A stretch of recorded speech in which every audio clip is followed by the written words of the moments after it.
નમસ્કાર, જય શ્રી કૃષ્ણ, હર હર મહાદેવ મિત્રો. ફરીથી સ્વાગત છે તમારું એક નવા વિડીયોમાં. મિત્રો, આજના વિડીયોમાં અમે તમને ખૂબ જ મહત્વપૂર્ણ જાણકારી આપવાના છીએ અને અમુક એવી ભૂલો વિશે પણ જણાવીશું જે કોઈ પણ વ્યક્તિએ ક્યારેય પણ ન કરવી જોઈએ. જો કોઈ વ્યક્તિ આવી ભૂલો કરે છે તો તેનું જીવન બરબાદ થઈ શકે છે. મિત્રો, મનુષ્યના વિનાશનું સૌથી મોટું કારણ આ 3 ભૂલો હોય છે. કેટલાક લોકો મહત્વની બાબતોને હળવાશથી લે છે, જેના કારણે તેમને અંતે પસ્તાવો કરવો પડે છે અને તેમનું જીવન પણ બરબાદ થઈ જાય છે. અને આજના વિડીયોમાં આપણે જાણવા જઈ રહ્યા છીએ કે જો સ્ત્રી તેના પતિને સંભોગ કરવા દેતી તો તેનું કારણ શું હોઈ શકે છે અને આવી કેટલીક બાબતો જે આપણા જીવનમાં પરિવર્તન માટે ખૂબ જ મહત્વપૂર્ણ છે. તો મિત્રો, આજની વિડીયોને અધૂરી છોડવાની ભૂલ ક્યારેય ન કરતા, કારણ કે આજની વિડીયો ખૂબ જ માહિતીપ્રદ છે. તેથી આજની વિડીયોમાં અંત સુધી જોડાયેલા રહેજો. વિડીયોને લાઈક કરી શેર પણ જરૂરથી કરી દેજો અને અમારી ચેનલને સબસ્ક્રાઇબ કરીને કોમેન્ટ બોક્સમાં સાચી શ્રદ્ધાથી જય શ્રી કૃષ્ણ જરૂર લખી દેજો. એક દિવસે દેવર્ષિ નારદજી પૃથ્વી લોક પર ભ્રમણ કરી રહ્યા હતા. ત્યારે નારદજીએ એક માણસને એક ઘર તરફ જતા જોયો અને આટલી રાત્રિના સમયે તે માણસને કોઈના ઘર તરફ જતા જોઈને નારદજીને ખૂબ જ આશ્ચર્ય થયું અને નારદજી વિચારવા લાગ્યા કે આ સમયે તો બધા લોકો સૂઈ રહ્યા છે, તો આ માણસ કોના ઘર તરફ જઈ રહ્યો છે અને શા માટે જઈ રહ્યો છે? નારદજી તે માણસનો પીછો કરવા લાગે છે. તે માણસ ધીમે ધીમે આગળ વધી રહ્યો હતો અને દેવર્ષિ નારદજી આકાશ માર્ગે થઈને તેનો પીછો કરી રહ્યા હતા. થોડીવાર પછી તે વ્યક્તિ એક ઘરની નજીક પહોંચી જાય છે. તે ઘરમાં એક સુંદર સ્ત્રી રહેતી હતી. તે વ્યક્તિને આવતો જોઈને મહિલાએ કહ્યું કે હું ઘણા સમયથી હું તારી રાહ જોઈ રહી હતી, આજે આવવામાં આટલી વાર કેમ લાગી? ત્યારે તે યુવક કહે છે, હે પ્રિય, આજે મારી પત્ની બહુ મોડી સૂઈ ગઈ એટલે મને આવવામાં થોડું મોડું થઈ ગયું. ત્યારે મહિલા કહે છે કે કંઈ વાંધો નહીં, મને પણ આજે મારા પતિને સુવડાવવામાં થોડું મોડું થયું, પરંતુ તેમ છતાં હું તને મળવા આવી. મિત્રો, દેવર્ષિ નારદજી તે બંનેની વાતો સાંભળી રહ્યા હતા. ત્યારે તે સ્ત્રી કહે છે કે ચાલો આપણે ઝડપથી ઘરની અંદર જઈએ અને જીવનનો સાચો આનંદ માણીએ. એમ કહીને બંને ઘરની અંદર ચાલ્યા ગયા.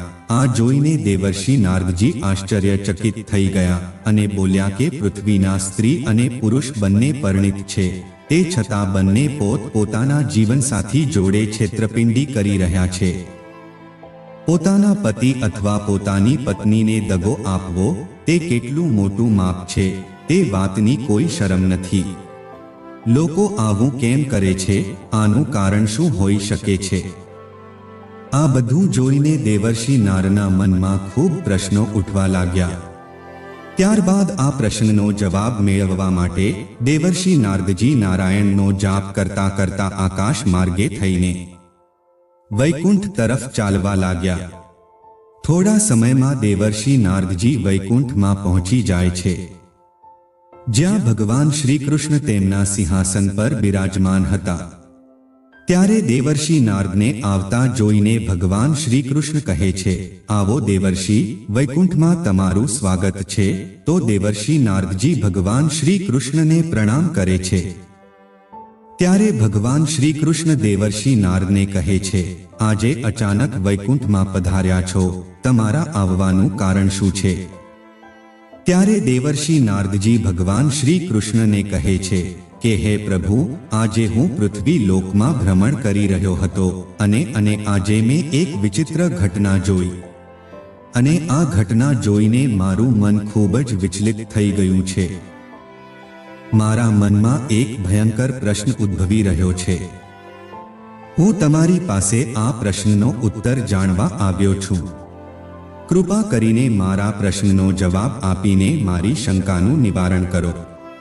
ત્યારે ભગવાન શ્રી કૃષ્ણ કહે છે, હે દેવર્ષિ, તમારો જે કોઈ પ્રશ્ન હોય તે નિસંકોચ થઈને પૂછો, હું તમારા પ્રશ્નનો અવશ્ય જવાબ આપીશ. ત્યારબાદ દેવર્ષિ નારદજી બોલ્યા, હે પ્રભુ, હું તમારી પાસેથી જાણવા માંગુ છું કે શા માટે કેટલીક સ્ત્રીઓ તેમના પતિને સંભોગ કરવા દેતી નથી અને એક પુરુષ તેના જીવનમાં એવી કઈ 3 ભૂલો કરે છે જેના કારણે તેને આખા જીવન દરમિયાન દુઃખ સહન કરવું પડે છે અને આ ભૂલ કરવા વાળા પુરુષોએ ખૂબ જ પસ્તાવો કરવો પડે છે. અને જે પુરુષો આ ભૂલો નથી કરતા તેમનું જીવન હંમેશા સુખી રહે છે.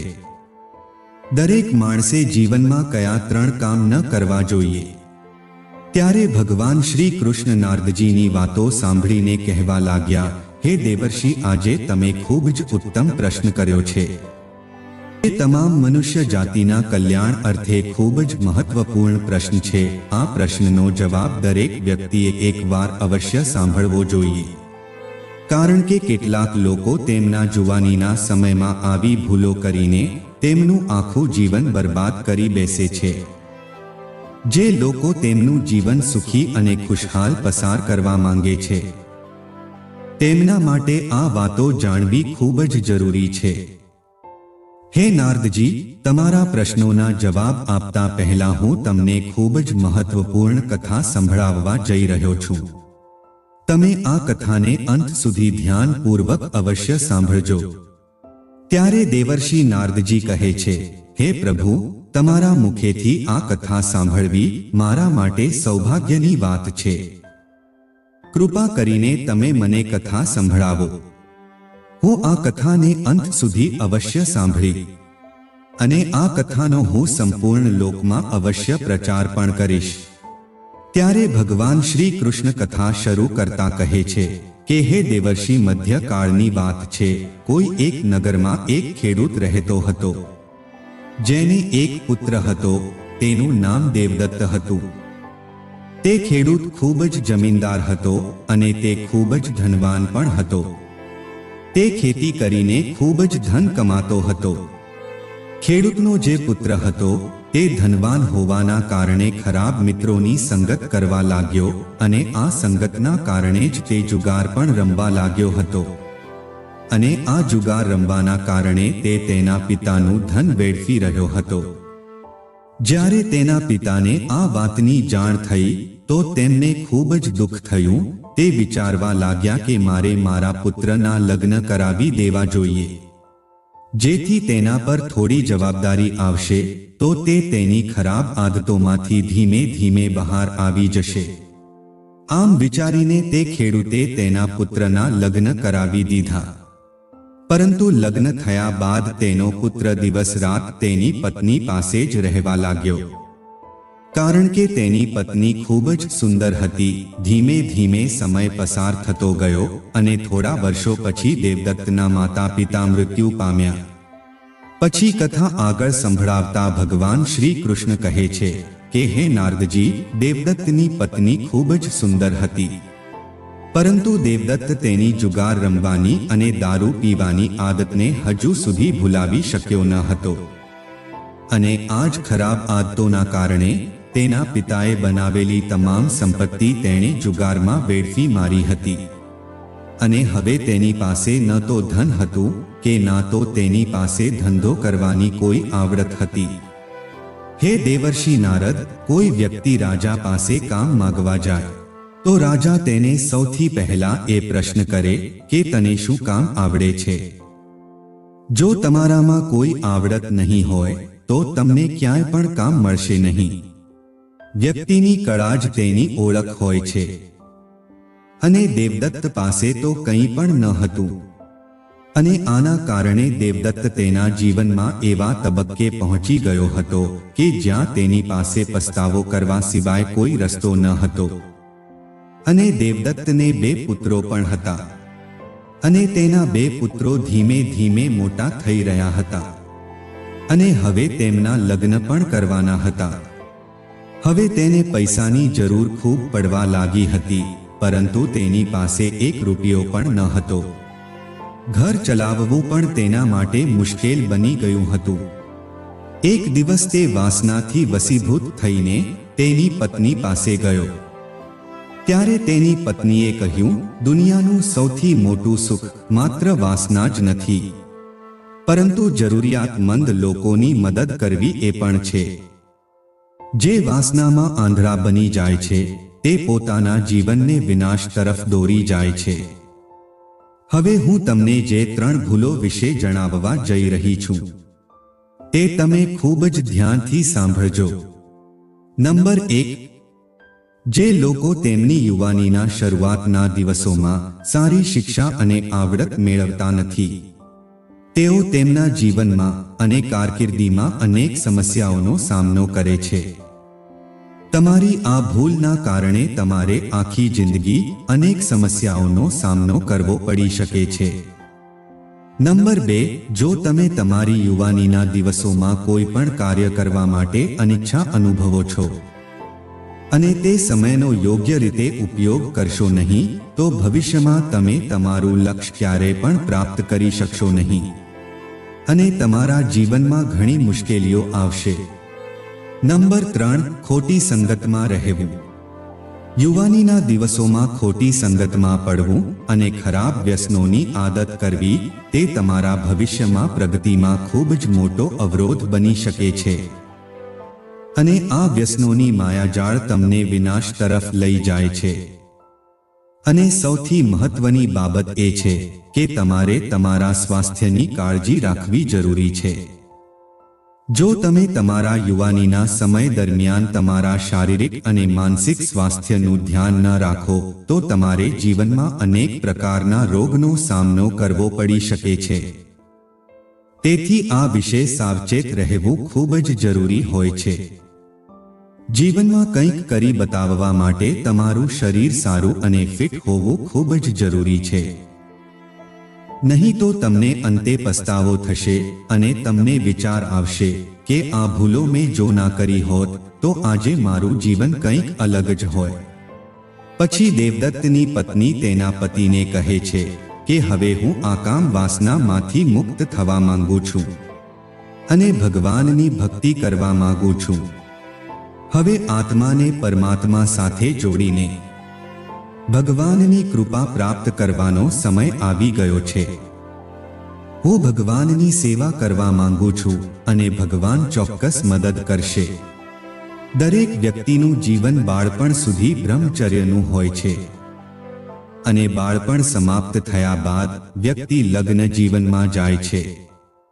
પછી તેઓ પુત્રની ઈચ્છા રાખે છે. પુત્ર થયા પછી પુત્રના લગ્નની ઈચ્છા રાખે છે.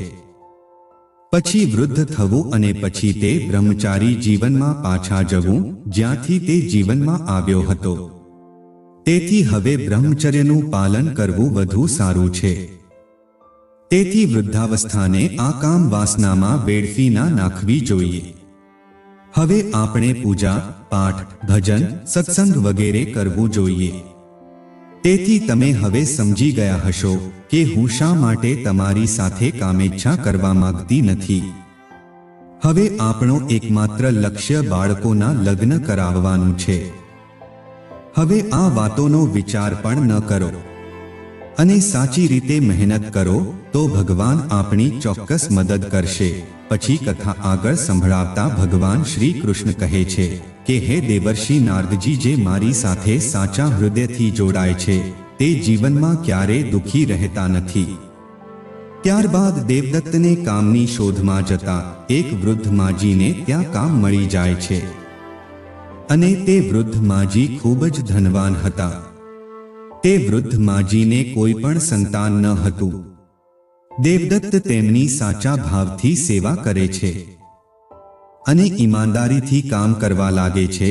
તેના કામની ખુશ થઈને તે વૃદ્ધ માજી દેવદત્તને પોતાનો દીકરો માની લે છે અને પોતાની તમામ સંપત્તિ દેવદત્તને આપી દે છે અને આખા પરિવાર સાથે તેઓ સુખી જીવન વ્યતીત કરવા લાગે છે.